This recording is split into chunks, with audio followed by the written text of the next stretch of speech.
A new effort to track some in-custody deaths across Colorado. It's not a number that's easily found across the country. We just want to make sure that everybody has peace at the end of the day. RTD drops its Zero Fare for Better Air program right before it was going to kick in for the summer.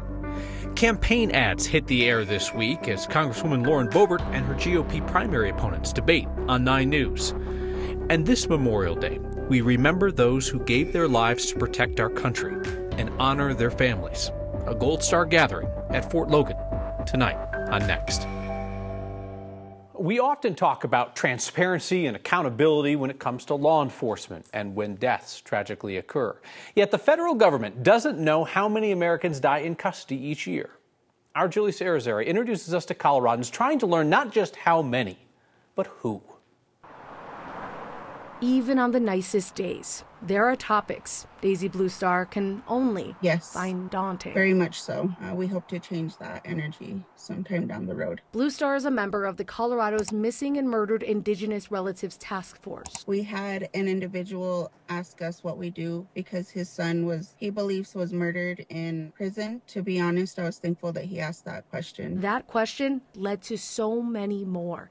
Blue Star says the group reached out to the Office of the Liaison for Missing and Murdered Indigenous Relatives and the Colorado Division of Criminal Justice for data regarding Indigenous in custody deaths. To be honest, we're not getting any answers. According to the Colorado Division of Criminal Justice website, by law, in custody death data is required to be submitted. There's even a form that includes a person's race or ethnicity.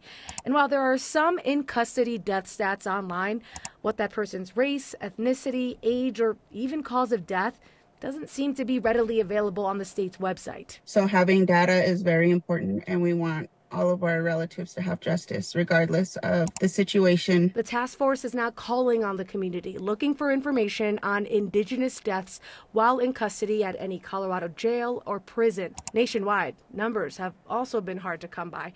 According to a report done by the Education Fund and the Project on Government Oversight, in-custody death data that has been collected has been incomplete, inaccurate, and unclear. All it comes down to is respect all across the line. Blue Star hopes, with their help, there will be brighter days ahead. But we're going to keep pushing through the best that we can.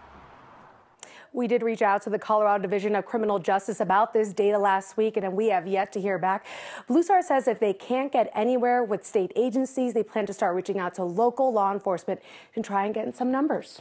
I imagine some families very forthcoming, very comfortable talking about this, and for other families, it's really difficult. It's incredibly triggering, right? I mean, Missing and Murdered Indigenous, it's a title we've heard quite a bit over the last few years, but it's something they've been going through for a very, very long time. And so it brings up some fear, it brings up some anger, and eventually some cooperation. And Daisy says we just really need to trust the process. All right, Jaleesa, thank you very much.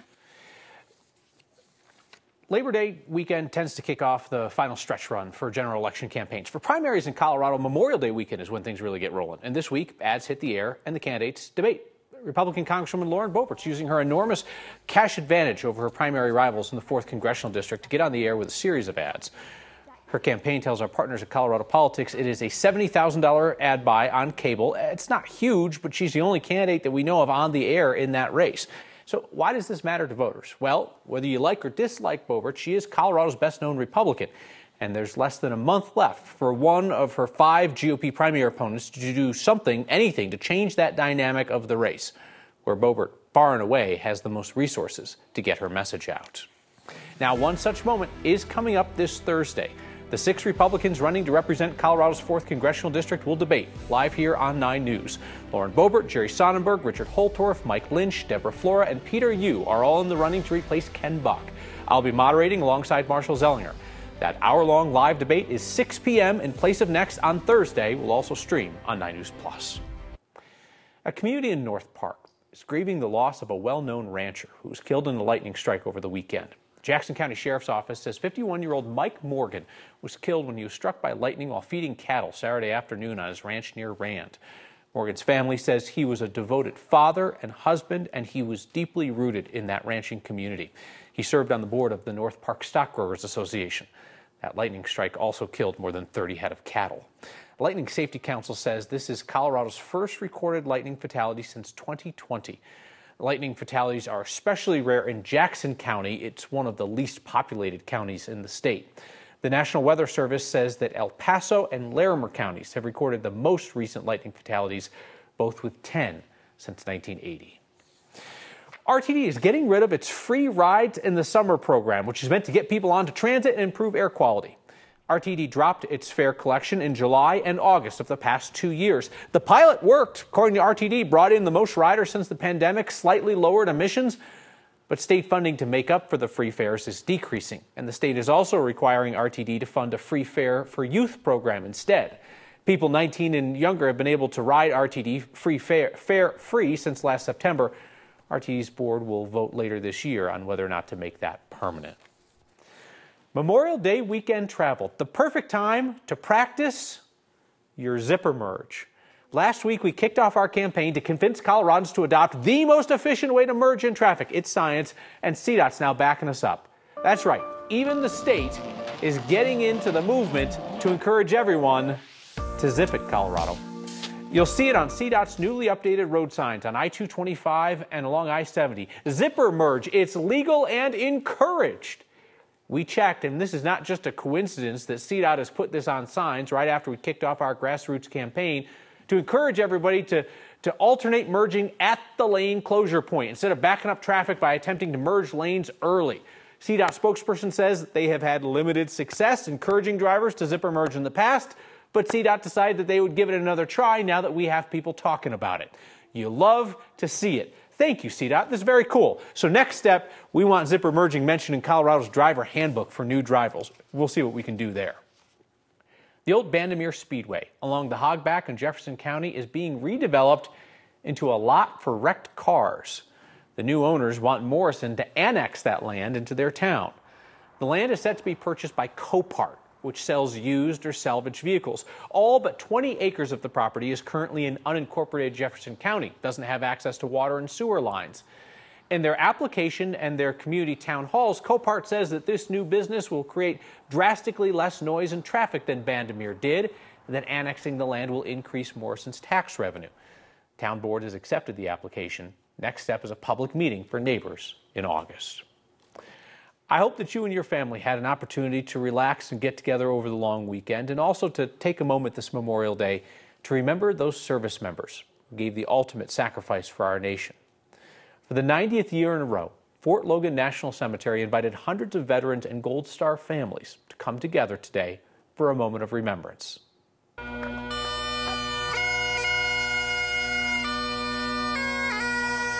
I come over here every year because I was in the service in 58 to 61, and I was in Germany for a couple of years. He was in the Army, so we come, and we have a lot of family out here, so we come here every year. There's a lot of people who lost their lives during World War II, and that's the respect that we had to pay for them. We are celebrating Memorial Day for my grandpa, Boebert Frazier, who was in the Army. It's extremely important just to show our support for the veterans as well as the fallen, and as well as my dad and my grandpa as well, and just to honor and respect their service to the military. You can learn a lot from just coming here and talking to the veterans around here that also come. I just want to recognize a few of our distinguished visitors. A lot of my family is military, so to see not only the older generation, but to carry on to the younger generation, it shows a lot. Teresa Quintana Muniz. We're out here for my father, Daniel Quintana. We always come out every year to just show our respect, and it's a special weekend that we can give to our soldiers.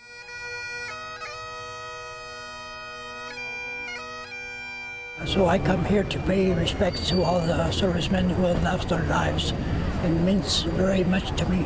It just shows that America is strong. It shows that, especially being in Colorado, we are a strong military state. We just love and support our military, and as well as our family as well.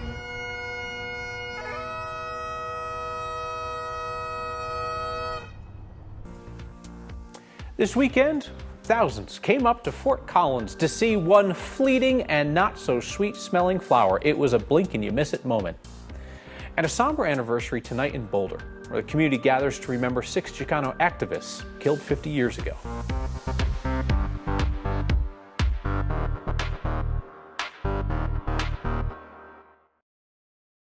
That poor corpse flower at CSU in Fort Collins. After years of maturing, the flower finally bloomed this weekend, only for its scent to become a public spectacle. On Saturday, Cosmo the corpse flower bloomed for the first time since it was brought to CSU's conservatory 8 years ago.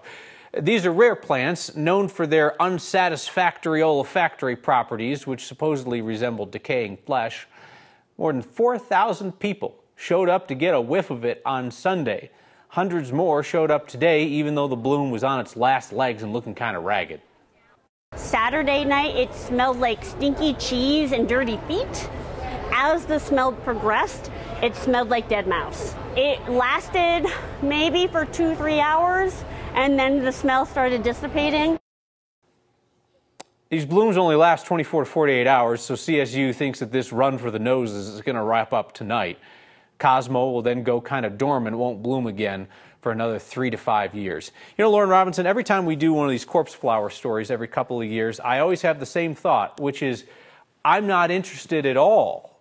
You know, well, I was reporting in Omaha last, and I actually got to smell one there, and it was an experience. I don't need to relive it. No, that when you get there during peak bloom, oh, it is awful. We heard some descriptors there from the folks at CSU. You care to throw one out for us? Not on TV. Understood. Yeah. That's how bad it was. But this afternoon, we saw a beautiful afternoon for our Memorial Day. We take a live look over downtown Denver. A little bit of cloud cover has moved in, but at DIA, we're still very sunny, very warm, 75 degrees right now. Winds coming in from the east at just 9 miles per hour. As we monitor our HD Doppler radar, not a whole lot happening across the state. We're seeing some light rain showers, mostly just a few raindrops across the southeastern corner of Colorado, while the vast majority of us will stay dry tonight. Moving ahead to tomorrow, we have some afternoon and evening storm chances. Across the majority of the state, they're going to be very isolated. A pop-up storm is possible, but to the southeast is where we're going to look for the strongest storms tomorrow. Moving ahead another day into Wednesday, that's when this marginal risk does include Denver, the majority of the I-25 corridor into the northern half of the Front Range and Eastern Plains. This is where we're going to still watch for isolated storm chances, but those storms that do pop up have the potential to become pretty strong Wednesday afternoon through Wednesday evening. We're looking for moderate hail, heavy downpours, gusty winds, and lots of lightning and thunder. In the meantime, tonight, most of the state will see lows in the 40s and 50s, some 30s up in the high country. And then tomorrow, we're even warmer. We're in the low 80s across most of the Front Range and Eastern Plains. We'll see the same temperatures across the western slope, 60s and 70s tomorrow up in the mountains. The next few days get very warm, but you'll notice Tuesday, Wednesday, and Thursday, each of these days start off sunny and get pretty warm, but we're going to continue to watch for those isolated storm chances Tuesday, Wednesday, Thursday, more widespread and cooler for Friday. Your generosity has come through again for another nonprofit in Colorado. Your 206th weekly Word of Thanks microgiving campaign supported the workforce development apprenticeships of Prodigy Ventures, which helps young people in Denver's GES neighborhoods. Your monthly recurring donations to the Word of Thanks Fund are still being tallied for May, but you're going to do about $20,000 to $25,000 worth of good for that nonprofit. If you know of another nonprofit that's making an impact in your corner of Colorado, let me know so that we can support their work together. Email me at next@9news.com. They were human beings and they died for a cause. 50 years later, a remembrance for Chicano activists killed in Boulder. Their families and a memorial are keeping their legacy alive. And a man who has done so much to make sure that Colorado's fallen service members are not forgotten has a word about the importance of reflection. Next. 50 years ago, car bombings killed 6 Chicano activists in Boulder, and today the community honored them. Our Angeline McCall is back from a memorial that was held with promises, Angeline, to keep up the fight for equality and fairness. Yeah, just a backstory here. It was the end of May 1974 when 2 different car bombings killed 6 Chicano activists.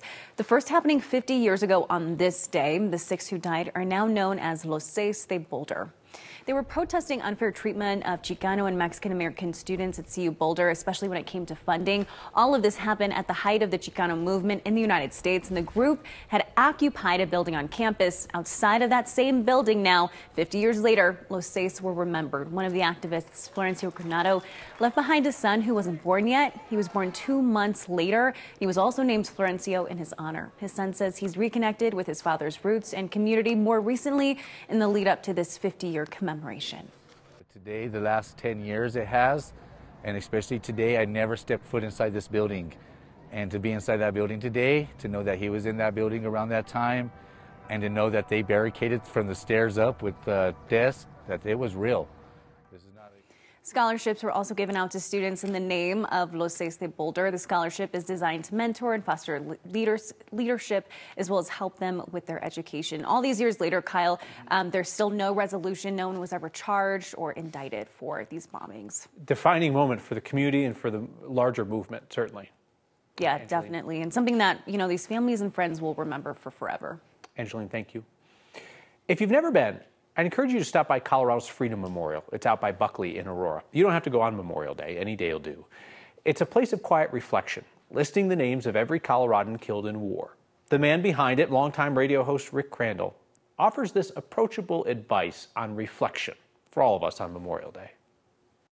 6,218 Coloradans left home to go serve their country, answer their country's call, to go defend freedom, oftentimes in places they'd never been, were never ever going to go to, couldn't spell the name of the towns they were in, and possibly had never heard of the country, but left because they were called to do it. And they gave their lives for that very freedom they swore to defend. On Memorial Day weekend, on this weekend, go have your barbecues, go camping, go golfing, go work in your yard, go do what you were going to do, because they gave their lives protecting your ability to do that. So eat that hamburger, heck, have 2 of them. But sometime this weekend, just sometime this weekend, give a little bit of time to reflect and be grateful that heroes like these lived. We're back with your feedback next. Four-legged guests on the golf course. Most Colorado thing we saw today. Home on the driving range. Viewer named Don had his round of golf interrupted by wandering cows on the old golf course in Loveland. It is kind of picturesque. I imagine it doesn't do very much for the playing surface. Their owners managed to wrangle them into a trailer with some help from sheriff's deputies. That just looks and feels like Colorado to me. If you see something similar, email it our way, next at 9news.com. Feedback tonight about the new usage of the Bandemere property in Morrison. The Speedway is going to turn into kind of like a junkyard resale lot, and they want to annex it into the town of Morrison, get more tax revenue. Felton says with their new speed cameras, does Morrison need more revenue? He says, my understanding is they brought in $400,000 in 2 months. I don't know about the exact total in terms of cash, Felton, but they issued more than 10,000 tickets from those speed cameras in 2 weeks. But if there's anything Morrison knows how to do, it's get money out of people. Nelson says, since you brought up Bandemere, heard anything on where they're moving? Last I heard, John Bandemere was talking about somewhere out near DIA, a couple years into the future. Have not heard hard plans on where Bandemere might pop up next. Dave says his family's consensus on the smell of the corpse flower, Cosmo, was, I'm going to quote, dumpster midsummer behind a less than finer dining establishment. I think we can get that, Dave. I tell you what, of all things, that's one where I'm happy to say I will take your word for it. I'll see you next time.